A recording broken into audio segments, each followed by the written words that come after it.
Perkenalkan, nama saya Evi Nadiah dengan NIM 1817011011021 dari Prodi Pendidikan Ekonomi, jurusan Ekonomi dan Akuntansi Universitas Pendidikan Ganesha.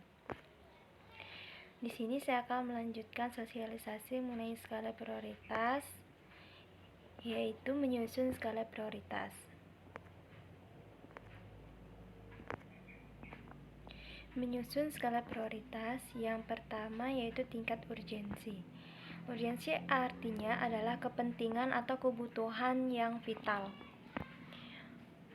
Dalam perspektif prioritas, urgensi adalah kebutuhan yang harus dipenuhi terlebih dahulu. Maka dari itu, cara menyusun skala prioritas adalah tentukan terlebih dahulu kebutuhan yang urgen. Letakkan di posisi pertama.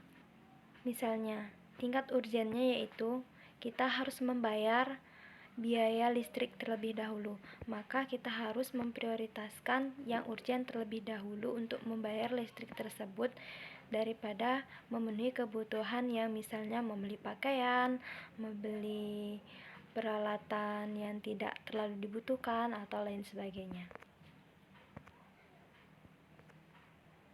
Yang kedua, menilai jumlah produk.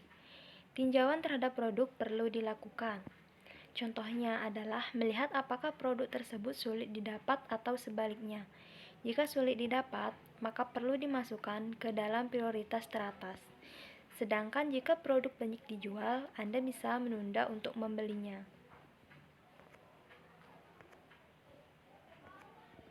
Yang ketiga, pertimbangan masa depan. Untuk menyusun skala prioritas, pastikan wawasan diarahkan pada kebutuhan jangka panjang. Kalau perlu, penuhi kebutuhan yang berguna untuk masa depan. Yang menjadi ironis, masih banyak masyarakat yang membeli produk jangka pendek hanya karena merek.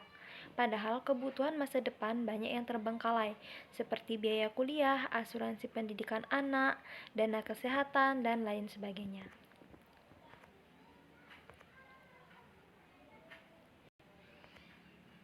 Demikian penjelasan tentang skala prioritas. Semoga bisa meningkatkan motivasi Anda untuk memenuhi kebutuhan yang penting-penting saja. Ingat, kebutuhan tidak terbatas. Kemampuan Anda lah yang terbatas. Sama seperti hidup, bisnis pun memiliki prioritas. Salah satunya adalah pembukuan. Tanpa pembukuan yang baik, bisnis Anda akan sulit berkembang, bahkan kemungkinan bisa mengalami kebangkrutan.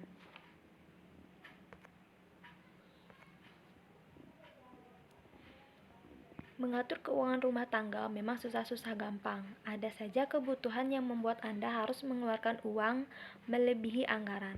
Selalu saja ada kesalahan yang membuat Anda dan keluarga menjadi tidak bisa menabung.